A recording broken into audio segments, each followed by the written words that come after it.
Saudara, pagi hari ini tema firman Tuhan saya beri judul yaitu disiplin ujian. Sama-sama katakan disiplin ujian. Saudara, penting bagi kita untuk mendisiplinkan diri kita untuk terus memuji Tuhan. Memuji Tuhan itu tidak hanya dilakukan di dalam gedung gereja saja, saudara. Memuji Tuhan tidak hanya dilakukan pada saat Bapak Ibu pemuda remaja datang pagi hari ini duduk beribadah. Ketika ada worship leader, ketika ada singer, ketika ada pemain musik, ketika musik dinaikkan bersama-sama baru kita memuji Tuhan, tidak, saudara. Ketika saudara di rumah, waktu saudara bekerja, waktu saudara mengendarai kendaraan, saudara harus tetap mendisiplinkan diri saudara untuk tetap memuji Tuhan. Amin. Katakan amin. Amin. Dan juga saudara, memuji Tuhan juga tidak dilakukan ketika hati kita lagi senang saja. Amin. Kalau senang, saudara, hatinya mudah sekali kita untuk memuji Tuhan. Ketika keadaan kita baik, mudah sekali kita untuk memuji Tuhan. Tetapi sebaliknya, ketika keadaan kita tidak mudah, di saat saudara mengalami kelemahan, di saat saudara mengalami kesulitan, di saat saudara mengalami sakit penyakit, bahkan ada tekanan yang menghimpit saudara, di saat itu saudara harus tetap mendisiplinkan diri saudara untuk terus memuji Tuhan. Amin. Amin.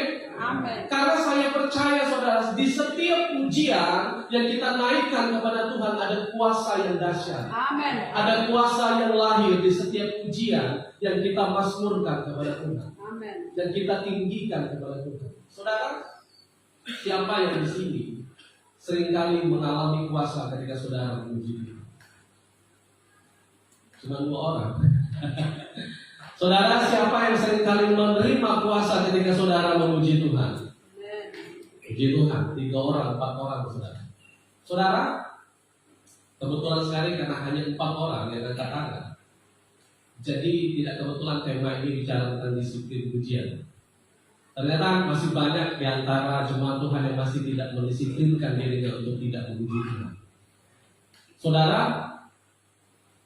memuji Tuhan itu tidak hanya dilakukan dalam gedung gereja, tetapi saudara harus melakukan pujian itu pada saat saudara di rumah, pada saat saudara mengalami kelemahan, sakit penyakit, tekanan yang silih berganti, saudara harus tetap mengalami yang namanya kuasa Tuhan di setiap pujian yang kita naikkan.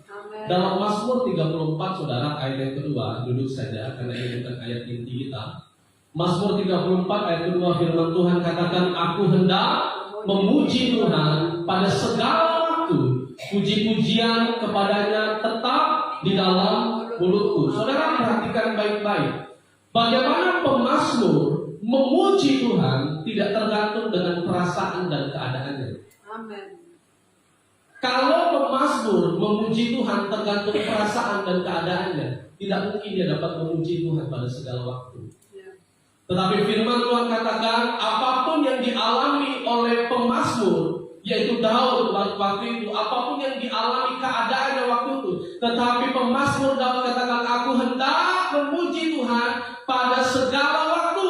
Amen. Artinya baik keadaan kita maupun tidak baik keadaan kita, baik waktu kita berada di gedung gereja maupun tidak ada di gedung gereja, bagaimana pemazmur tetap memuji Tuhan pada segala waktu. Amen. Dan firman Tuhan katakan, puji-pujian kepadanya tetap di dalam mulutku. Amen. Saudara, disiplin pujian akan memampukan saya dan saudara untuk melewati daerah-daerah baru. Ya, amen.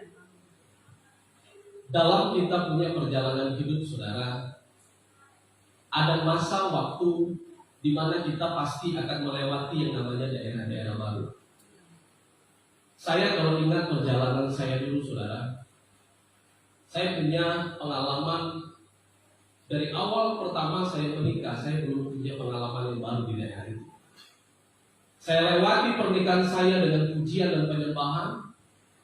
Waktu saya berumah tangga, saya lewati rumah tangga saya dengan pujian dan penyembahan.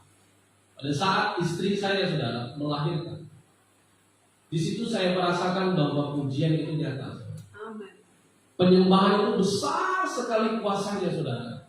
Dan sebagian saudara masih tahu cerita istri saya melahirkan bagaimana.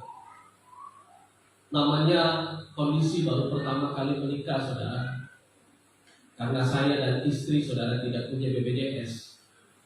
Kalau punya BPJS saya tidak pikir panjang, saudara lahir sesar gratis. Tetapi waktu itu kondisinya masih awal pernikahan, saya putuskan istri saya harus lahiran secara normal. Dan dipilih yang terbaik, bidan yang terbaik ternyata ada di daerah Pasar Baru. Biayanya murah, hanya 2 juta, saudara. Tetapi saudara, namanya hidup tidak ada yang tahu.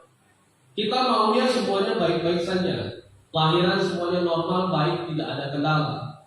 Waktu saya menemani istri saya, saudara, waktu dia sakit, saudara, ada 3 orang di rumah waktu itu di tempat itu. 3 orang ini, saudara, waktu masuk langsung lahiran. Istri saya harus menunggu dengan waktu yang cukup lama. Pada saat jam 10, saudara, baru di situ dia kontraksi, baru bukaan 2, 3, 4 sampai seterusnya. Puji Tuhan, semuanya boleh berjalan dengan baik. Istri saya boleh melahirkan anak saya yang pertama, Glenn, dengan tubuh yang normal, tidak ada satu kekurangan apapun. Tetapi saudara, hanya beberapa menit saja kondisi berubah. Istri saya menggigil, badannya sudah kuning dan bergetar.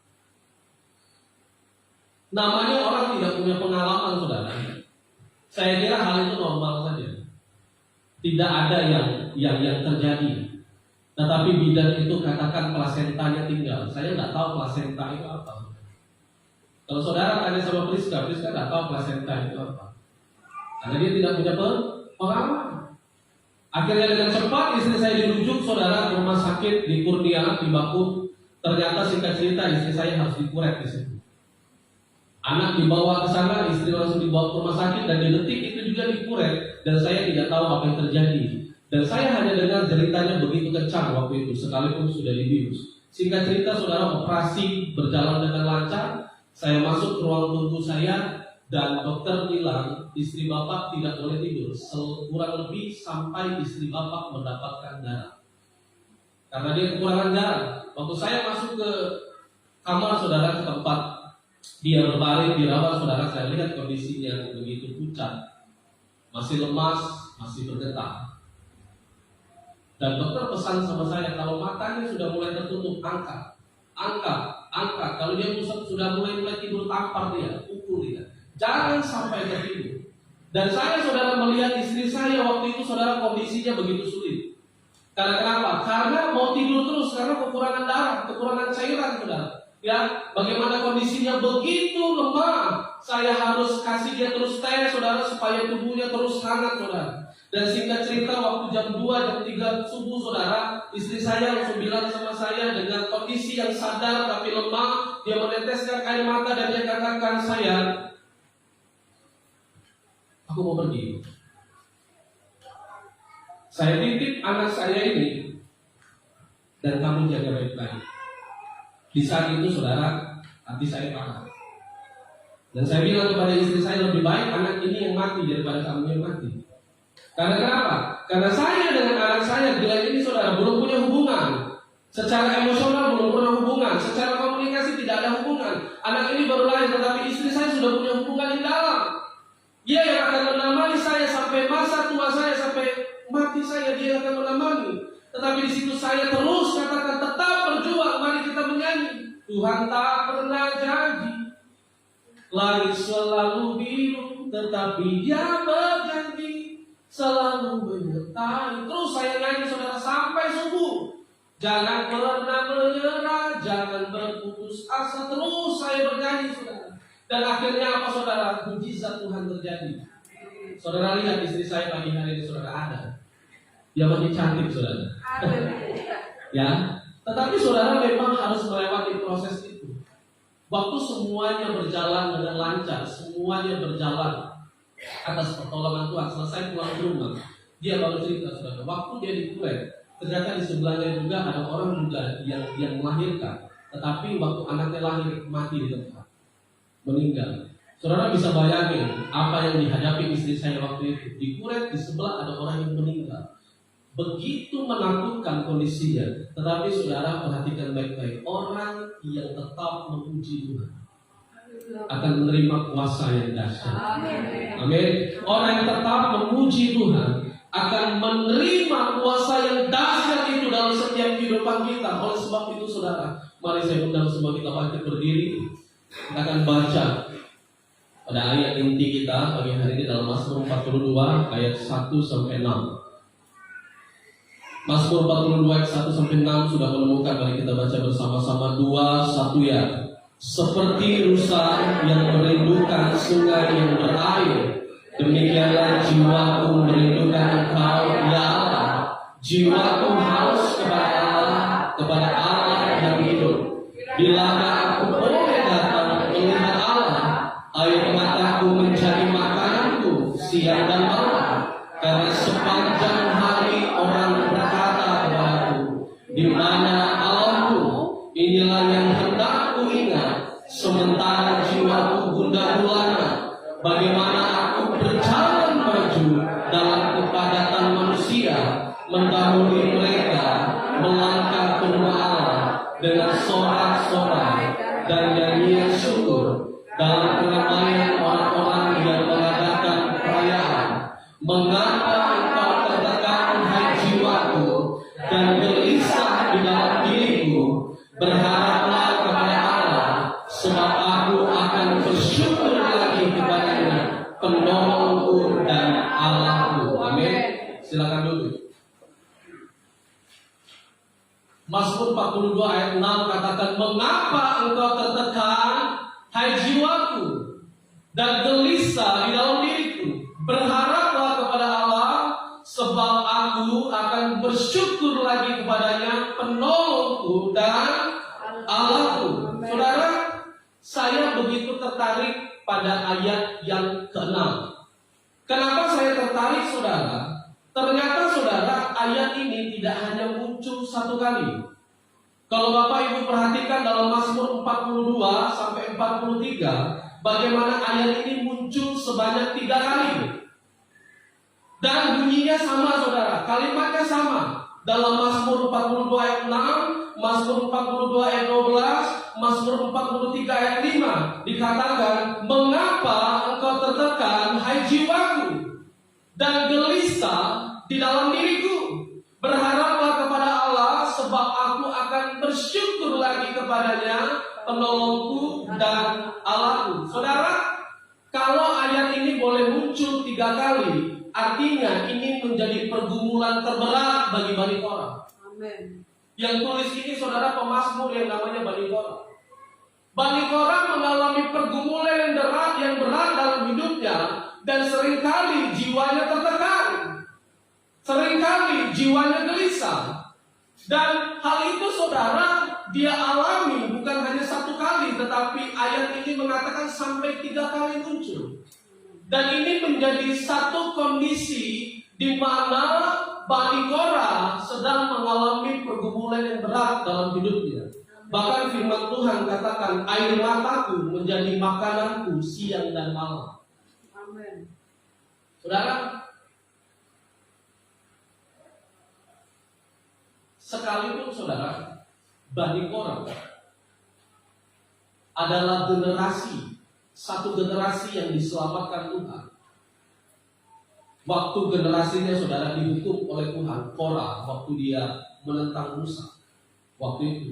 Dan Tuhan marah sekali sehingga Tuhan belah tanah itu, sehingga semua generasi waktu itu masuk ke dalam tanah. Dan Bani Korah ini saudara tugasnya adalah memuji Tuhan. Tetapi lewat satu kejadian itu saudara tidak tahu bagaimana ada satu orang yang diselamatkan. Tidak ditulis namanya siapa, tapi dia punya marga itu Bani Korah. Dia punya farm itu Korah. Dan dia tahu bagaimana waktu itu hidupnya sangat tertekan sekali.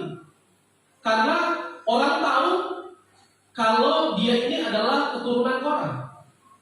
Saudara bisa bayangin kalau kita punya keturunan generasi dari orang yang jual narkoba, anak-anak kita pun hidup pasti dikata-katain, dikata-katain habis-habisan. Dan ini yang terjadi dalam kehidupan seorang Korah. Tidak ditulis namanya siapa, tapi ini dikatakan pemazmur, yaitu Bani Korah. Bagaimana jiwanya tertekan, bagaimana kehidupannya gelisah dalam hidupnya. Tetapi saudara, bagaimana Bani Korah tetap mendisiplinkan dirinya untuk terus memuji Tuhan. Amen. Saudara, Bani Korah ini saudara, seringkali perasaannya tertekan, seringkali hatinya gelisah. Tidak tahu kenapa waktu dia menjalani hari-hari dia setiap hari, kadang-kadang perasaan yang negatif itu bisa datang menyerang dia. Kadang-kadang pikiran yang negatif itu bisa menyerang dia. Dan itu yang dia katakan, mengapa engkau tertekan hai jiwaku? Mengapa engkau gelisah dalam diriku? Ketika perasaan-perasaan yang tidak baik, ketika pikiran-pikiran yang negatif mulai menyerang dalam hidupnya, Bani Korah tidak hanya berdiam diri saja, tetapi dia terus mendisiplinkan dirinya untuk memuji Tuhan. Dan dia katakan, berharaplah kepada Allah. Amin. Sebab aku akan bersyukur lagi kepadanya, penolongku dan Allahku.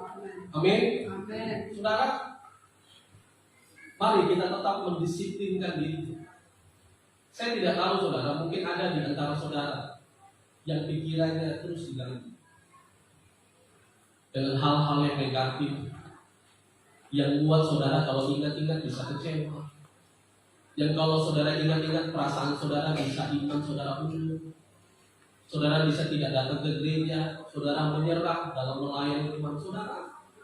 Waktu jiwa saudara mulai tertekan dan gelisah, katakan dalam dirimu, berharaplah kepada Allah. Amen. Sebab aku akan bersyukur lagi kepada penolongku dan Allahku. Amin. Saudara, kita akan melihat ada dua. Disiplin pujian akan membawa kepada kita untuk memenangkan pertempuran rohani. Katakan memenangkan pertempuran rohani. Memenangkan pertempuran rohani. Kenapa kita perlu disiplin pujian? Karena disiplin pujian akan membawa kepada kita memenangkan pertempuran rohani. Saudara, pertempuran rohani kita bukan sesama manusia. Pertempuran rohani kita bukan sama saudara kita, bukan sama keluarga besar kita, bukan sama tetangga kita. Tetapi pertempuran rohani kita dalam Efesus 6 ayat 12 jelas, karena perjuangan kita bukanlah melawan darah dan daging, tapi melawan pemerintah-pemerintah, melawan penguasa-penguasa, melawan penghulu-penghulu dunia yang gelap ini, dan melawan roh-roh jahat yang ada di udara. Amen. Jadi saudara, kenapa saudara harus mendisiplinkan diri saudara untuk memuji Tuhan? Karena pertempuran kita saudara sama iblis. Iblis selalu berusaha untuk mengacaukan pikiran saudara supaya saudara kecewa. Iblis selalu merusak hati saudara supaya saudara tidak maju lagi dalam Tuhan.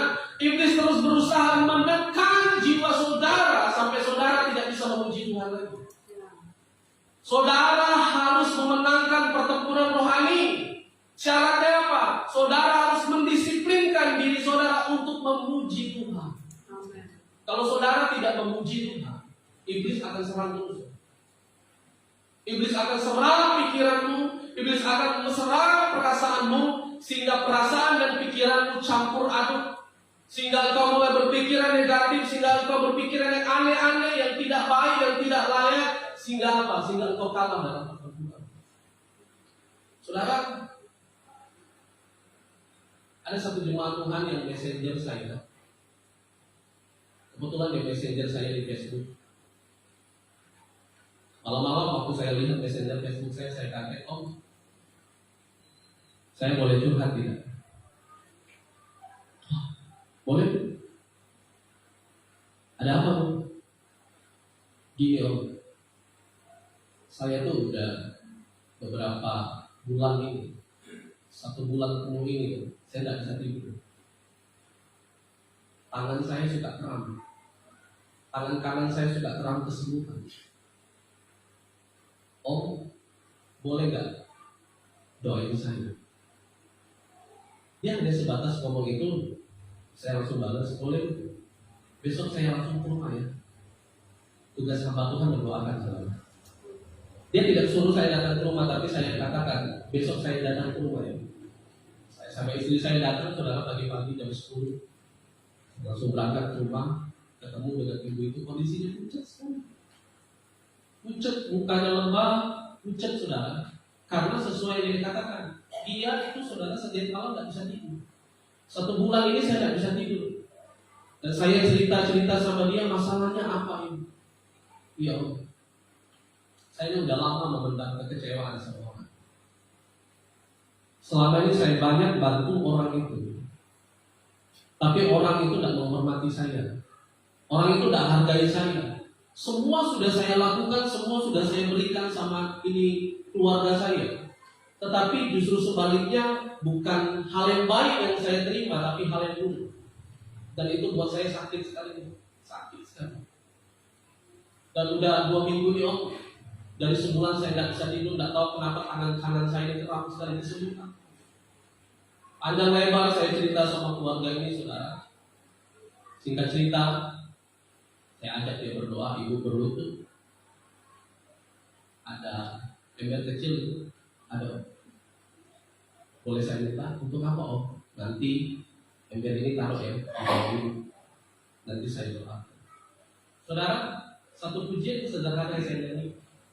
Ku yakin saat kau berfirman, ku menang saat kau bertindak.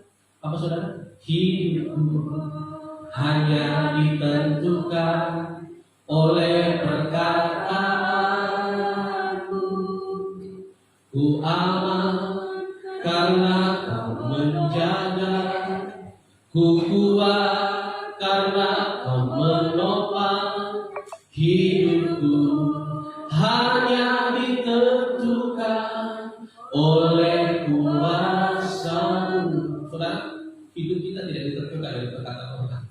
Amen. Tapi hidup kita ditentukan oleh perkataan Tuhan. Ya, amen. Saudara aman bukan karena saudara punya uang, tapi saudara aman karena ada Tuhan yang menjaga saudara. Amen. Waktu saya imani pujian ini, ibu ini nangis sekencang-kencangnya saudara. Waktu saya memuji Tuhan, kebetulan rumahnya ada gitar, saya main gitar, saudara, saya jadi ikut nangis saudara. Ya, karena kenapa? Karena ini nangis deras sekali saudara. Saya jadi ikut tangis sambil main gitar. Oh, kuasa Tuhan sungguh luar biasa bekerja lewat pujian. Bagi Tuhan tak ada yang mustahil, bagi Tuhan tak ada yang tak mungkin. Mujizatnya disediakan bagiku, ku diangkat dan dipulihkannya. Ibu imani, bagi Tuhan tidak ada yang mustahil, ku diangkat dan dipulihkannya. Saya berdoa saudara, saya tumpangkan tangan kepada dia. Ibu, mari kita berdoa. Imani, lepaskan segala kuasa jahat, lepaskan segala rasa kecewa, segala hal-hal yang negatif, segala hal-hal yang buruk yang mengikat engkau. Kami tolak itu semua dalam nama Yesus. Saudara, apa yang terjadi? Karena saya bawa ember di situ, ibu muntahkan semua hal-hal yang tidak baik, segala kuasa-kuasa gelap setan tolak dalam nama Yesus. Muntah darah kepada semua. Muntah darah, bau sekali. Saya kalau doain orang saudara pasti harus wajib pakai ember kecil, harus dia muntah di situ. Karena kenapa? Karena kadang-kadang tanpa kita sadar ibu sudah bertahta dalam hidup kita. Dia muntah darah saudara, bau sekali. Saya tetap bagi Tuhan tak ada yang mustahil. Apa yang terjadi saudara? Seketika itu juga tubuhnya sehat. Om, saya tidak kram lagi. Tangan saya tidak kesemutan lagi Om. Berapa hari kemudian dia kabarin saya, dia telepon saya, Om saya sudah bisa tidur. Amin, amin. Sudah 3 hari ini saya sudah bisa tidur nyenyak Om. Tubuh saya sehat, ringan, kepala saya tidak sakit lagi. Terima kasih Om, terima kasih sama Tuhan, bukan sama saya. Terima kasih sama Tuhan. Karena kenapa? Setiap pujian yang kita naikkan kepada Tuhan ada kuasa yang dahsyat. Haleluya. Makanya saudara harus tetap mendisiplinkan diri saudara untuk terus memuji Tuhan. Amin. Saudara jangan kalah saudara. Kadang-kadang pikiran kita gampang sekali dikuasai. Hati kita gampang sekali dikuasai. Makanya firman Tuhan katakan, jagalah hatimu dari segala waspada. Bilang kiri kanan, waspada. Saudara, Waspada yang paling menakutkan itu bukan yang terlihat, tetapi yang tidak terlihat. Apa yang tidak terlihat? Iblis. Dia tidak terlihat, saudara, tapi dia selalu membisikkan kata-katanya lewat telinga kita, pikiran kita, dan hati kita. Dan yang kedua, saudara, kenapa kita perlu mendisiplinkan diri kita? Karena disiplin pujian akan membawa kepada kita pengharapan yang baru. Katakan pengharapan yang baru. Makanya bagi orang katakan, mengapa engkau tertekan hai jiwaku, dan gelisah dalam diriku. Dan dia katakan, berharaplah kepada Allah. Katakan, berharaplah kepada Allah. Saudara harus tetap mendisiplinkan diri saudara untuk terus berharap kepada Allah. Jangan jadi orang Kristen yang mudah mengeluh. Jangan jadi orang Kristen yang bersungut-sungut ketika melihat masalah. Tetapi saudara harus mendisiplinkan diri saudara. Karena kenapa? Karena disiplin pujian akan membawa kita kepada pengharapan yang baru. Amin. Amin. Ada harapan ketika saudara memuji Tuhan. Ada harapan ketika saudara dekat dengan Tuhan. Makanya saudara, Tuhan itu sangat dipengaruhi oleh pujian dan penyembahan.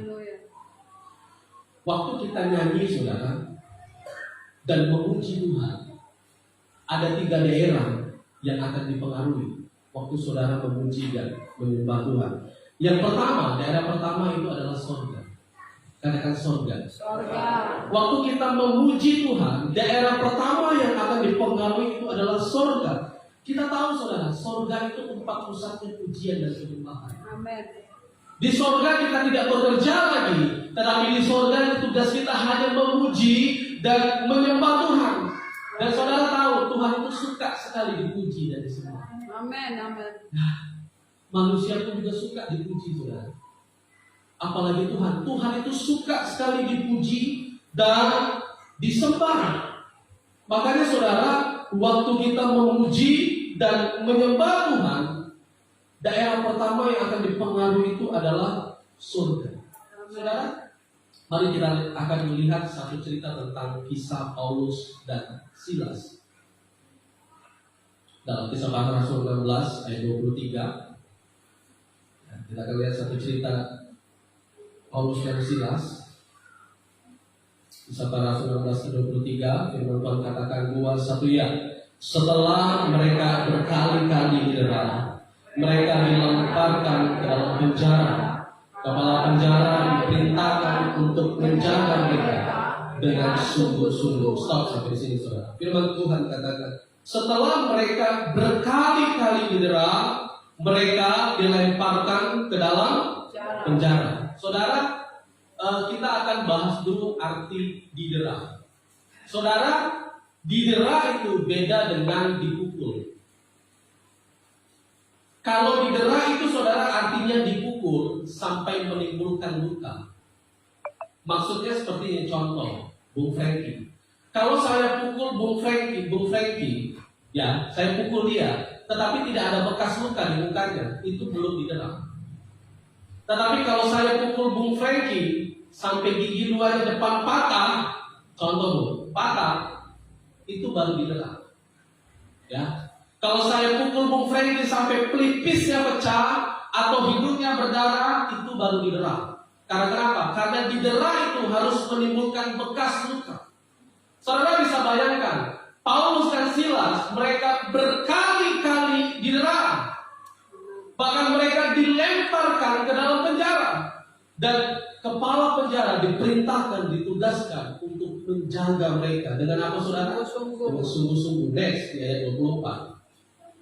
Sesuai dengan perintah itu, kepala penjara memasukkan mereka ke ruang penjara yang terang dan membelenggu kaki mereka dalam pasungan yang kuat. Saudara bisa perhatikan.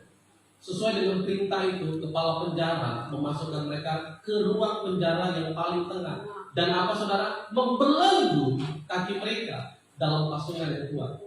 Sudah mukanya bonyok, saudara. Kaki mereka dipasung dengan pasungan yang membelung mereka dengan kuat. Ayat 25. Tetapi kira-kira tengah malam, Paulus dan Silas berdoa dan menyanyikan pujian-pujian kepada Allah, dan orang-orang hukuman lain, apa saudara? Mendengarkan mereka. Saudara perhatikan. Tetapi kira-kira tengah malam, Paulus dan Silas berdoa dan menyanyikan puji-pujian kepada Allah, dan orang-orang hukuman lain mendengarkan mereka. Saudara, satu kondisi di mana Paulus dan Silas harus mengalami penderitaan yang tidak mudah. Mereka didera berkali-kali dan mereka dimasukkan ke dalam penjara dan kakinya harus dipasung dengan kuat. Tetapi saudara, sekalipun Paulus dan Silas mengalami satu kondisi yang berat, penganiayaan, penderitaan yang luar biasa, saudara bisa melihat bagaimana Paulus dan Silas, mereka tidak bersungut-sungut. Mereka tidak mengeluh kepada Tuhan. Mereka tidak mengeluh dengan keadaannya. Tetapi Paulus dan Silas tetap mendisiplinkan diri mereka untuk tetap memuji Tuhan. Amin. Amin. Amin. Saudara bisa bayangkan. Ada banyak orang Kristen hari-hari ini begitu lemah imannya. Waktu dia mendengar orang ngatain dia tidak mau datang ke gereja lagi. Waktu dia lihat pelayan Tuhan, saudara tidak memberikan contoh yang baik dalam hidupnya, dia tinggalkan Tuhan. Lemah. Saudara, posisi hidup kita tidak seperti yang dialami Silas dan Paulus. Amen.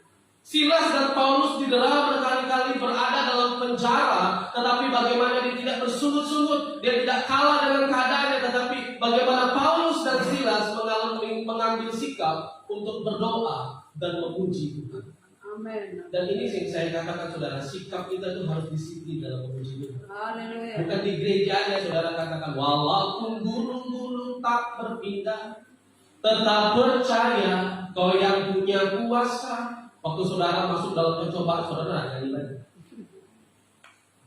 Padahal tadi baru mulai, sekalipun ku dalam lembah gelap, amin. Wah, luar biasa. Tapi waktu saudara masuk ke dalam pencobaan, mulut saudara tidak bisa puji Tuhan lagi. Saudara, disiplin ujian itu sangat penting. Amin. Saudara, kalau saudara misalnya suka dengan satu pujian, contoh lagu Tuhan Yesus baik, sungguh amat baik untuk selama-lamanya, Tuhan Yesus baik. Saudara, kalau saudara suka sekali dengan satu pujian, pasti tubuh saudara goyang kan? Tuhan Yesus goyang, saudara. Tapi ada juga, saya nggak suka lagu Tuhan Yesus baik, nggak suka, biasa aja, nggak goyang. Waktu saya lihat kakinya jempolnya goyang. Saudara, kalau kita suka dengan satu pujian rohani, tanpa kita sadari, saudara, jempol kaki kita nih goyang. Tuhan Yesus baik, haleluya. Sungguh amat baik. Mau saudara bawa kendaraan, mau saudara duduk di rumah, mau saudara lagi di gereja, kadang-kadang kaki saudara goyang. Goyang bukan karena mikir cicilan, saudara, bukan. Goyang karena apa, saudara? Karena lagi asik puji Tuhan. Tuhan Yesus baik, haleluya. Sungguh amat baik untuk selama-lamanya, Tuhan Yesus baik. Saudara, saya gambarkan sedikit kepada saudara. Tuhan itu suka dipuji dan disembah. Amin. Waktu Silas dan Paulus berada dalam penjara, mengalami tekanan, pergumulan, penderitaan yang berat, firman Tuhan jelas katakan yang dilakukan oleh Silas dan Paulus berdoa dan menyanyikan pujian-pujian kepada Allah. Mungkin waktu Paulus dan Silas berada dalam satu kondisi yang tidak baik dalam hidupnya, mungkin hanya satu pujian ini yang dia naikkan kepada Tuhan. Boleh pemain piano untuk standby di tempat, ya.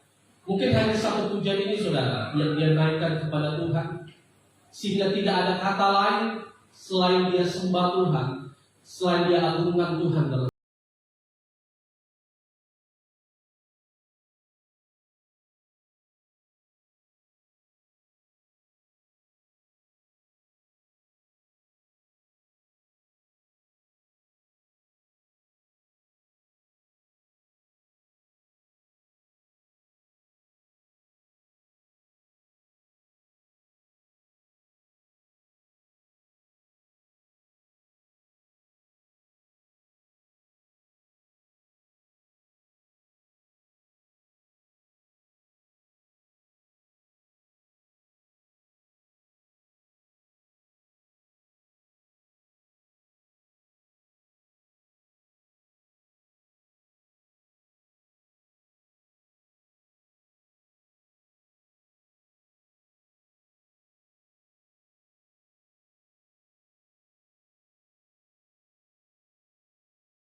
Waktu Paulus dan Silas ada dalam penjara, Tuhan kagum sekali dengan Paulus dan Silas.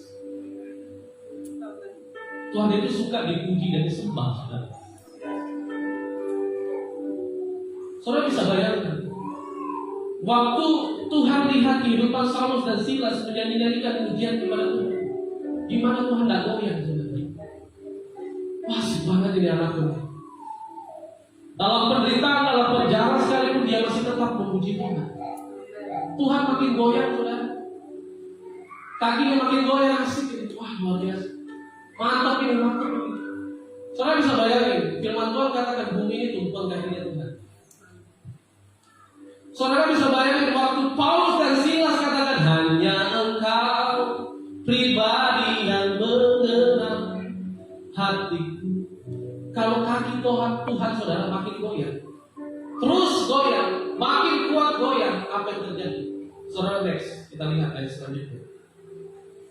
Yesaya 19 ayat 26 firman Tuhan katakan, akan tetapi apa saudara? Terjadilah gempa bumi yang hebat. Akan tetapi terjadilah gempa bumi yang hebat, sehingga sendi-sendi penjara itu goyang, dan seketika itu juga terbukalah semua pintu dan terlepaslah belenggu mereka semua. Saudara bisa bayangin, waktu Silas dan Paulus memuji Tuhan, waktu kaki Tuhan goyang, yang terjadi apa? Terjadi gempa bumi. Amin.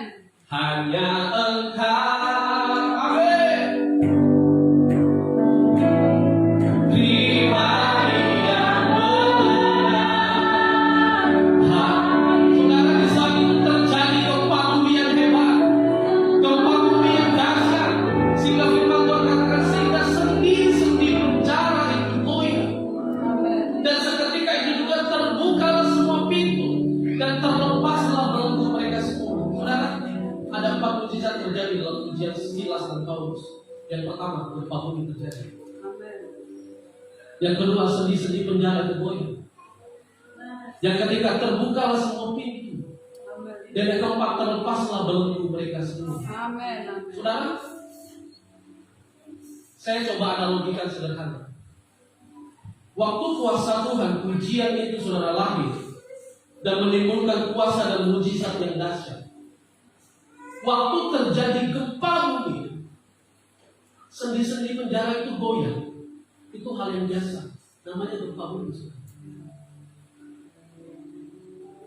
Pintu terbuka, itu hal yang biasa, karena terjadi gempa bumi.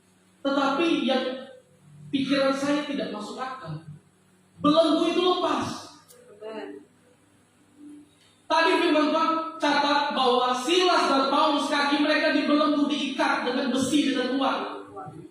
Bukan morgal saudara, tetapi diikat dengan besi, kayak dipasung gitu saudara, kuat sekali. Saudara bisa bayangin, gempa bumi terjadi, tetapi pasung mereka itu bisa lepas. Amin. Tidak masuk akal secara logika, tidak mungkin masuk akal. Pintu terbuka, oke. Gempa bumi terjadi, oke. Semua mujizat-mujizat yang terjadi, oke. Tetapi belenggu itu bisa terlepas. Amin. Saudara bisa bayangin, kuasa pujian itu dapat membuat ikatan itu terlepas dari hidup kita. Haleluya. Setiap kuasa itu saudara dapat menghancurkan setiap siasat iblis dalam hidup kita. Amin. Makanya saya katakan saudara, perjuangan kita, pertempuran rohani kita bukan sama manusia, tetapi kuasa-kuasa jahat. Waktu Paulus dan Silas katakan hanya Engkau pribadi yang mengenal hati. Saudara, belenggu bebas, belenggu terlepas, setiap ikatan-ikatan kuasa yang jahat itu lepas saudara. Yang pertama, waktu saudara disiplin dalam pujian penyembahan kepada Tuhan, hal yang pertama yang dipengaruhi adalah sorga. Yang kedua adalah kerajaan kegelapan. Saudara, waktu saudara memuji Tuhan, kerajaan kegelapan saudara akan lari dari hidup saudara. Amin. Firman Tuhan katakan musuh kita ini pemerintah, kuasa-kuasa. Iblis itu bukan bicara tentang pocong, bikin akad sebenarnya. Tapi dia punya penguasa, dia punya pemerintahan. Tujuannya apa? Untuk menghancurkan setiap iman kehidupan orang percaya. Makanya iblis itu saudara suka sekali dengan mengikat. mengikat hidup kita, mengikat pikiran kita, mengikat hati kita. Tetapi waktu saudara memuji Tuhan, bagaimana kuasa kegelapan itu akan terlempar dari hidup saudara, sehingga saudara akan mengalami kemenangan, Amen. sehingga saudara akan mengalami mujizat Tuhan, sehingga saudara akan melihat kuasa Tuhan dahsyat sekali. Amin. Amin. Amin. Amin. Saudara, coba disiplinkan diri kita untuk memuji Tuhan. Ketika saudara mendisiplinkan diri saudara untuk memuji Tuhan, saudara akan terima kekuatan. Waktu iman saudara mulai lemah, ada kekuatan yang menguatkan iman saudara kembali. Jadi saudara mari disiplinkan diri kita untuk tetap memuji Tuhan. Amin. Haleluya. Next, Kisah Rasul ayat ke-7. Firman Tuhan katakan ketika kepala penjara itu terjatuh dari tidurnya dan melihat pintu-pintu penjara terbuka, apa saudara? Ia menghunus pedangnya hendak membunuh dirinya, karena ia menyangka bahwa orang-orang hukuman itu telah melarikan diri. Next. Tetapi Paulus berseru dengan suaranya dan katanya, jangan celakakan dirimu, sebab kami semuanya masih ada, saudara, masih ada di sini. Kepala penjara itu menyuruh membawa suluh, lalu berlari masuk, dan dengan gemetar tersungkurlah ia di depan Paulus dan Silas. Next. Ia mengantar mereka keluar sambil berkata, Tuan, apakah yang harus aku perbuat supaya aku selamat? Jawab mereka, percayalah kepada Tuhan Yesus Kristus, dan engkau akan selamat, dan engkau dan seisi rumahmu. Amen. Saudara, yang ketiga, disiplin pujian akan membawa kepada kita, akan dipengaruhi orang-orang di sekitar kita. Saudara akan dipengaruhi. Next. Ya, orang di sekitar kita, saudara, akan dipengaruhi melalui pujian dan penyembahan kita. Amen. Dan itu poin yang ketiga, saudara. Dan saudara bisa bayangin bahwa waktu kita memuji Tuhan, mungkin saudara tidak sadar bahwa hanya kita saja, kuasa Tuhan hanya bekerja di diri kita. Tetapi saudara, waktu saudara memuji Tuhan, saya tahu ada beberapa jemaat di toko memuji Tuhan, tidak malu ada orang Islam di situ, dia tetap memuji Tuhan. Kadang-kadang waktu saudara di jalan, saudara ada keluarga saudara dari gereja organisasi yang beda, saudara tetap memuji Tuhan. Kadang-kadang saudara tanpa disadari, mungkin bagi diri kita, mungkin bagi orang lain mungkin apa sih anehnya orang, ya kan, nyanyi lagu Kristen, putar-putar lagu Kristen, bagi orang-orang lain aneh. Tetapi saudara, kuasa itu tidak bisa dibatasi.